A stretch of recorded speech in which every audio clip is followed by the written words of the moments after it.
Chandpur medical college সহ বাংলাদেশের 5টা-6টা medical college নিয়ে এই অন্তর্বর্তীকালীন সরকার নীল নকশা আঁকছে। আমরা স্পষ্ট করে বলতে চাই, ছাত্রদের রক্তের বিনিময়ে অন্তর্বর্তীকালীন সরকার প্রতিষ্ঠিত হয়েছে।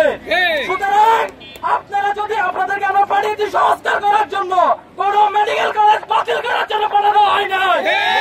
সম্মানিত উপস্থিতি, যদি চাঁদপুর মেডিকেল কলেজকে বাতিলের সিদ্ধান্ত নেওয়া হয়, এই চাঁদপুরের সাধারণ জনগণ নিয়ে আমরা দুর্বার প্রতিরোধ করে দেবো। চাঁদপুরের জনগণ হিসেবে বলতে চাই, চাঁদপুর মেডিকেল কলেজ চাঁদপুরের একটা সম্পদ। চাঁদপুরের স্বাস্থ্য খাতের উন্নয়নের জন্য চাঁদপুর মেডিকেল কলেজ ধীরে ধীরে যে পদক্ষেপ নিচ্ছে, চাঁদপুর মানুষের স্বাস্থ্য সেবায় যে উন্নত করবে, সেই যে কাজগুলো করে যাচ্ছে, আপনার সেই জায়গায় ব্যাঘাত ঘটাবেন না, চাঁদপুরের মানুষকে ক্ষিপ্ত করবেন না। চাঁদপুর মেডিকেল কলেজ চাঁদপুরের জন্য একটি মহান সম্পদ হিসেবে দাঁড়িয়েছে।